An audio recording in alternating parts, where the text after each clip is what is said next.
Hello hello hello hello hello hello मेरे UP board के लाडलो, आपके लिए एक सुनहरा मौका आ गया भाई।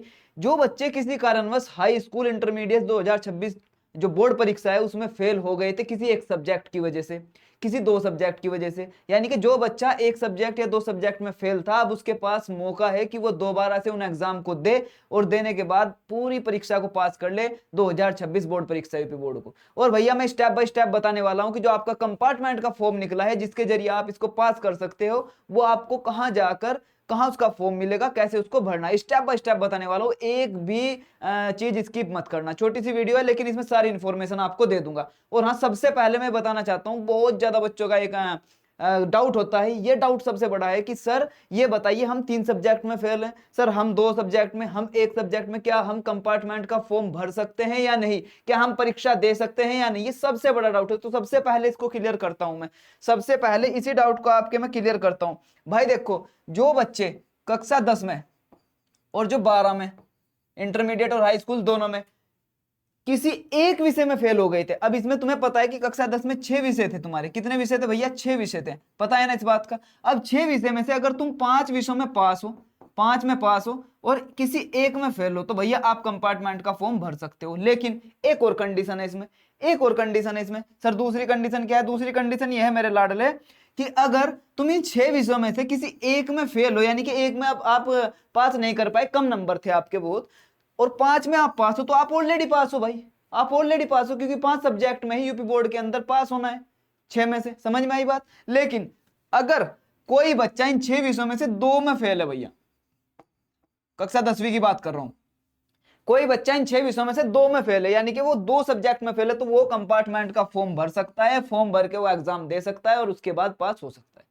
समझ में आई बात? अच्छे से समझे। कोई बच्चा एक विषय में फेल है तो वो ऑलरेडी पास है भाई, उसने अपनी कक्षा 10वीं का जो बोर्ड एग्जाम है 2026 वो पास कर लिया है। लेकिन अगर कोई बच्चे 2 विषय में फेल है तो कंपार्टमेंट का एग्जाम देकर पास हो सकते हैं। लेकिन अगर मैं 12वीं की बात करूं, तो अगर कोई बच्चा एक विषय में फेल है भाई, एक विषय में, इसमें कोई गुंजाइश नहीं चलेगी। अगर कोई बच्चा एक विषय में फेल है तो वो कंपार्टमेंट का एग्जाम दे सकता है। बाकी अगर 2 विषय में फेल हो आप या 3 में हो, तो भाई फिर आपके उस पे रिजल्ट पे लिखा आ गया होगा फेल, तो आप फिर फेल हो, फिर कंपार्टमेंट नहीं आएगा लिखा। समझ में आई बात? और अगर 5 में पास हो, एक में आप फेल हो, तो भैया वहां पर फेल लिखा हुआ नहीं आएगा, ठीक है। लेकिन अगर आप 2 में फेल हो तो भैया वहां पर आपका कंपार्टमेंट लिखा हुआ आएगा, वहां पर भी आप फेल नहीं हो, क्योंकि आप दोबारा कंपार्टमेंट का एग्जाम दे सकते हो।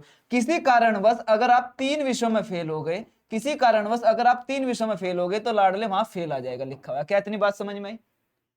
अब क्लियर हुआ डाउट?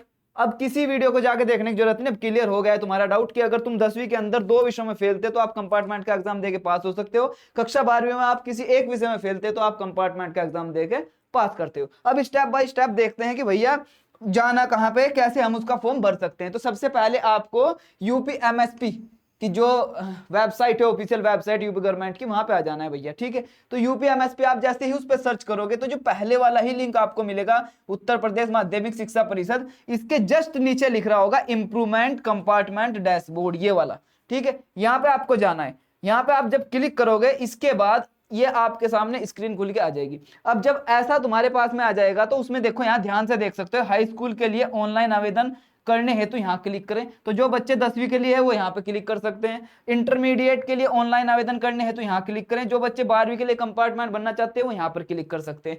समझ में आई बात? और आप अपना चालान यहां से डाउनलोड कर सकते हैं। हाँ भाई, बहुत बच्चों का ये भी डाउट है कि सर चालान डाउनलोड नहीं हो रहा, वो सर्वर प्रॉब्लम हो रही है।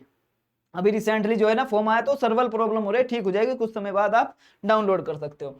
फिर जब आप क्लिक करोगे, मान लो आपने हाई स्कूल के लिए आवेदन करने के लिए क्लिक किया है, इंटरमीडिएट के, इन दोनों में से आप किसी एक पे भी क्लिक करते हो, इन दोनों में से आप किसी एक पर भी क्लिक करते हो, तो मेरे लाडले अब क्या होगा, फिर ऐसी स्क्रीन तुम्हें खुलाई, ऐसी स्क्रीन तुम्हारे सामने आ जाएगी जिसमें परीक्षार्थी का अनुक्रमांक, स्कूल का कोड और परीक्षार्थी की जन्म तिथि, यानी कि अपना ये 3 चीज डाल के आप ये गेट डाटा पे क्लिक कर सकते हो। तो आपके सामने पूरा डेटा आपका खुल के आ जाएगा। आप कितने विषयों में फेल हैं, एक में है या 2 में, आप कितनों की कंपार्टमेंट दे सकते हैं, ये सब आपके सामने आ जाएगा और वहां से आप अपना फॉर्म भर सकते हैं। क्या इतनी बात समझ आई? तो ये पूरा प्रोसेस, तो अब जाओ और लेट मत करो। और सबसे बड़ी बात यह है बच्चों की कि सर हमें एक चीज बता दीजिए हमें एक चीज बता दीजिए, फीस कितने रहने वाली भाई, फीस का भी बहुत ज्यादा प्रॉब्लम है। तो अप्रोक्स जो 12th के लिए अगर मैं बात करूं, ऑफिशियल स्टैंडर्ड फीस की बात कर रहा हूं मैं, ऑफिशियल स्टैंडर्ड फीस भाई 300 से लेकर 350 के बीच में रह जाएगी। और तुम्हारी जो 10वीं की अगर मैं बात करता हूं तो भैया 250 से लेकर 300 के बीच में आपकी फीस ये रहने वाली है स्टैंडर्ड वाली। और अगर आप लेट हो जाते हो भैया तो 2000 का आपका शुल्क जमा हो सकता है। ये आपकी फीस रह सकती है, एक्चुअल डाटा नहीं, ये रह सकती है, इतनी बता रहा हूं मैं। कभी ये सोच रहे हो कि एक्चुअल में इतना ही होगा, ठीक है। तो बस अब जाओ अपना फॉर्म भरो और फॉर्म भर के बस एग्जाम की तैयारी में लग जाओ। कोई भी टाइम वेस्ट करने की जरूरत नहीं, क्योंकि तुम्हारा एग्जाम जुलाई में हो सकता है और जुलाई में ही होगा जहां तक मुझे उम्मीद है। समझ में आई बात? तो जाओ अपना तैयारी में लगो, और यहां पर भी इंपॉर्टेंट क्वेश्चंस में लेके आऊंगा आपके लिए, तो चैनल को सब्सक्राइब करके रख लो। जय हिंद।